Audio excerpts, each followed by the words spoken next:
Grabe mga idol, ang ganda na itong 8085 Ultra version 2. So, andito tayo ngayon sa mall sa Singapore. And guess what mga idol? Tingnan nyo to. Meron leading store dito. At ang daming sapatos. Kaya tara, silipin natin. First time ko nga mga idol na pumasok sa lining na napakadaming basketball shoes. At isa nga rito mga idol, tong Wade Shadow 7. Syempre hindi pwede mawala ang Wow 12 mga idol, Liberty Colorway at itong Black Warrior.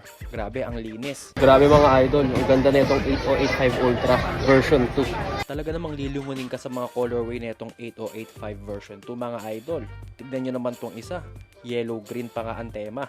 At kung mga old version or old models ang hanap nyo, meron din sila dito mga idol. Pero pinaka naangasan nga ako rito sa All City 13 J-Flow colorway at itong Encore nila. Siguradong sneaker of the game ka talaga idol pag suot mo to. At ayun lang mga idol ang quick window shopping natin dito sa Lining, Singapore. Kaya kung mapapagawi kayo dito mga idol, bisitahin nyo na to. And that's it mga idol. I'll see you guys on my next one. Peace!